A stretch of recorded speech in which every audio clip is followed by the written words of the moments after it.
Hello and welcome back everyone to the another video related to the chapter Physical Features of India।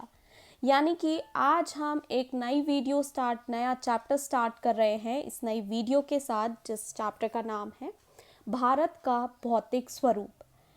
तो बच्चों, ये picture देख के आपको किसी ना किसी सिचुएशंस, किसी ना किसी लैंडफॉर्म की याद दिला रहा होगा। अगर हम इस पिक्चर को देखें तो इससे हमें आइडिया लग रहा है कि आज हम किस भौतिक स्वरूप के बारे में बात करने वाले हैं। लेकिन फिर भी अगर आपको डाउट है तो मैं आपको एक शॉर्ट वीडियो दिखा रही हूँ, जिसे देख के आपको पता चलेगा कि आज हम भारत के किस भौतिक स्वरूप के बारे में बात करेंगे। विशाल रेगिस्तान, भून देने वाली गर्मी, सुखा देने वाली हवा। जी हाँ बच्चों, आज हम रेगिस्तान के बारे में बात करेंगे। और क्योंकि हम भारत के भौतिक स्वरूप के बारे में बात कर रहे हैं तो इसलिए हम भारत के रेगिस्तान के बारे में बात करेंगे, जो कि राजस्थान राज्य में स्थित है। बच्चों, हम रेगिस्तान को मरुस्थल भी बोलते हैं। आप जानते हैं क्यों? देखो, रेगिस्तान बनता कैसे है, पहले ये समझिए।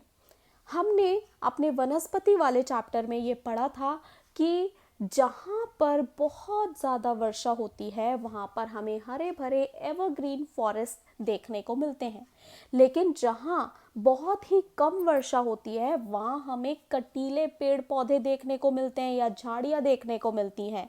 तो वो एरियाज जहाँ पर बहुत कम वर्षा होती है वहाँ पर हमें रेगिस्तान देखने को मिलता है।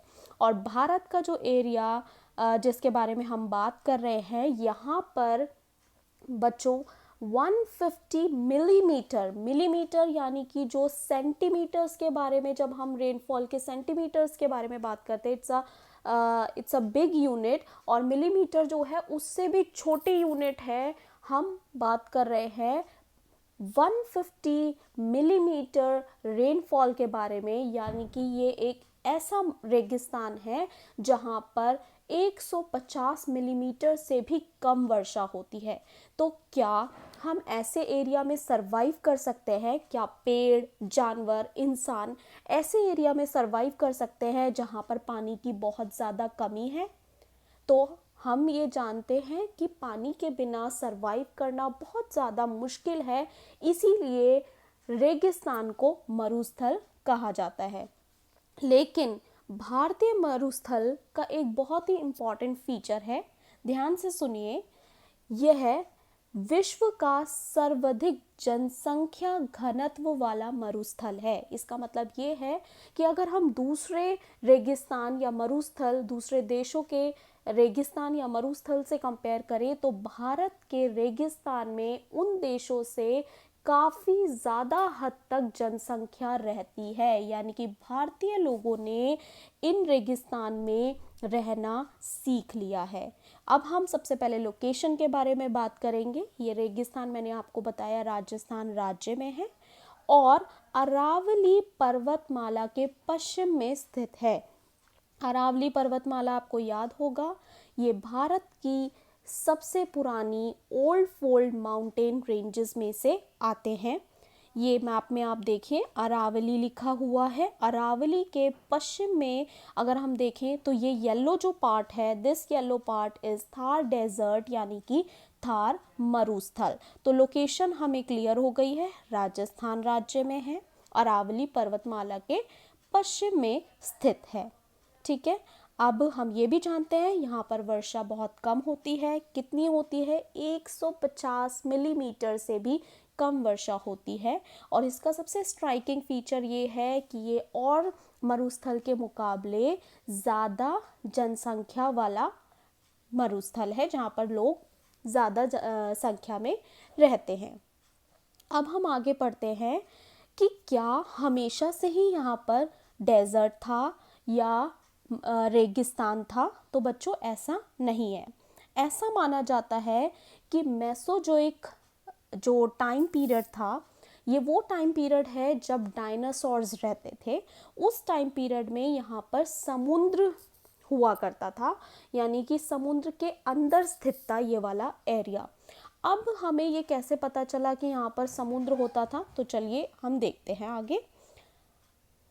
अब आप सोच रहे होंगे कि मैं डायनासोर का पिक्चर क्यों दिखा रही हूँ, क्योंकि हम डायनासोर के टाइम पीरियड के बारे में बात कर रहे हैं, तो हमें ऐसे कई सारे अवशेष या अवसाद मिले हैं, फॉसिल्स मिले हैं, किसके, डायनासोर्स के। देखिए कैसे फॉसिल्स बनता है, पहले मैं आपको दिखा रही हूँ। जैसे किसी एक डायनासोर का डेथ हुआ, वो क्या देखा हमने कि उसके बाद ये बैक्टीरिया ने उनके सारा मस्कुलर सब चीज़ें ये सब डीके हो गया, बोन्स बचा, इसके ऊपर धीरे धीरे मिट्टी जमने लगी। मिट्टी के प्रेशर की वजह से जो भी वाटर इसमें बॉडी में बचा था वो ख़त्म हो गया, निकल गया। अब ये फॉसिल्स क्या है, नीचे दब गए, ज़मीन के नीचे दब गए। तो हमें डायनासोर्स के बोन्स मिले हैं, कई डायनासोर्स के जैसे यहाँ पे फुटप्रिंट्स के मार्क्स पत्थरों पे, ज़मीनों पे इम्प्रिंट्स मिले हैं।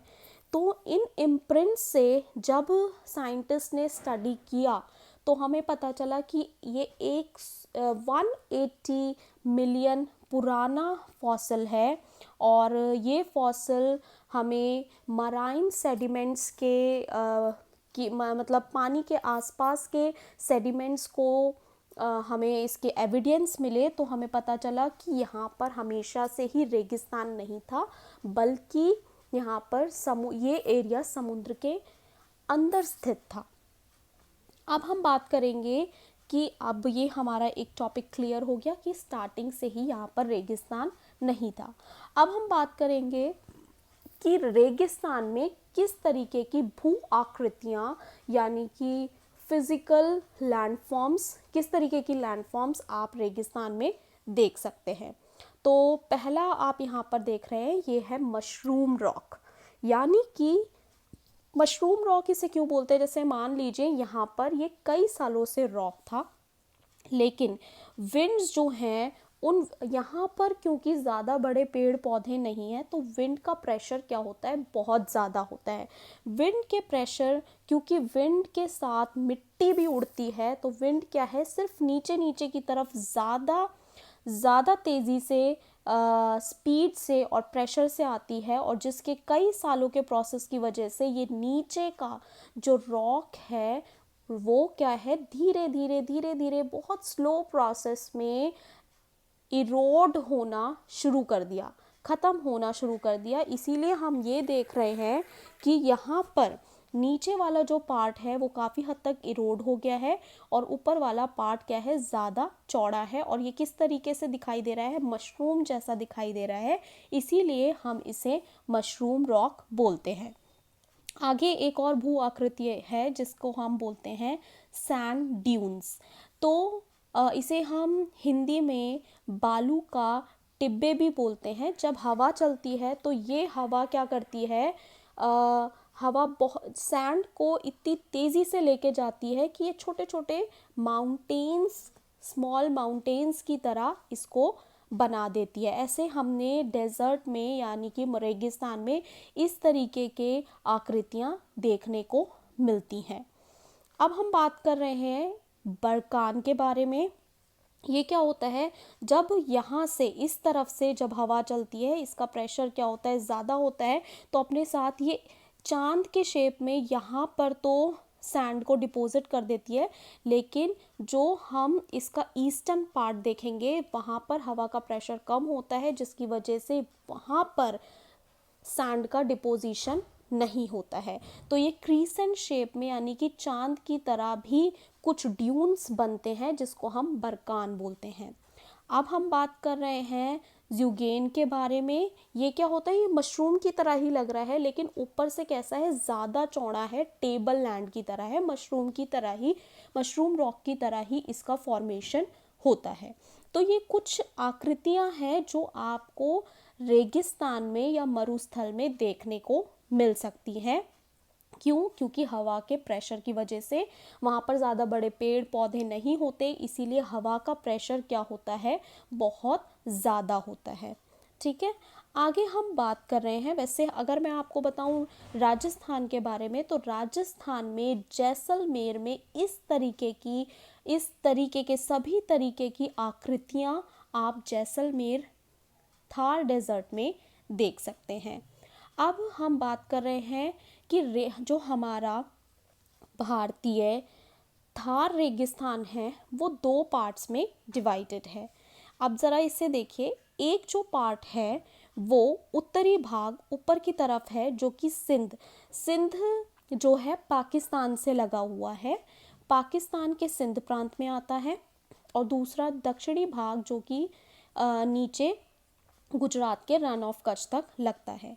यहाँ पर जो नदियाँ हैं, ये नदियाँ जैसे हमें पता है कि नदियों का पानी ग्लेशियर्स के ज़रिए आता है, लेकिन यहाँ पर रिवर्स का पानी किसी ग्लेशियर से नहीं आता। रिवर्स टोटली डिपेंडेंट है रेनफॉल के ऊपर, रेनफॉल से ही यहाँ पर वाटर रिवर्स को मिलता है।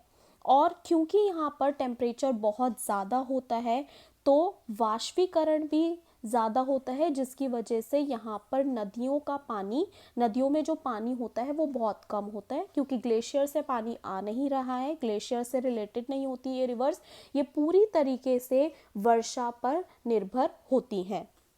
क्योंकि बहुत ज़्यादा ताप की वजह से टेम्परेचर ज़्यादा है, इसीलिए बच्चों टेम्परेचर ज़्यादा होने की वजह से ये जो यहाँ की रिवर्स हैं वो ऐसे ड्राई लेक्स की तरह या प्लाया की तरह डेवलप हो जाती हैं और सागर तक नहीं पहुंच पाती। यानी कि हमें सबको पता है कि रिवर्स फाइनली कहाँ जाके गिरती हैं, सागर में, समुद्र में जाके गिरती हैं, लेकिन ये रिवर्स समुद्र तक या अरेबियन सी, अरब सागर तक नहीं पहुंच पाती, उससे पहले ही क्या हो जाती हैं, सूख जाती हैं। इस क्षेत्र की सबसे प्रमुख नदी लूनी है, जो कि मरुस्थल के दक्षिण भाग में प्रवाहित होती है। सो मेनली हमें ये समझ में आता है कि जो उच्च ताप से अत्यधिक वाष्पीकरण होता है, अत्यधिक वाष्पीकरण के साथ यहाँ पर वर्षा जो है बहुत ज़्यादा निम्न होती है। इसी वजह से ऐसी जो स्थितियाँ हैं इस क्षेत्र को जल अभाव वाला क्षेत्र बनाती हैं, और जल अभाव होने की वजह से यहाँ पर मरुस्थल यानी कि रेगिस्तान बनता है। आई होप सो आप सभी बच्चों को ये वर्कशीट अच्छे से समझ में आई होगी। फिर भी if you have any doubt then you can drop down your question in the WhatsApp group, जिस पर हम आगे डिस्कशन करेंगे। Thank you so much.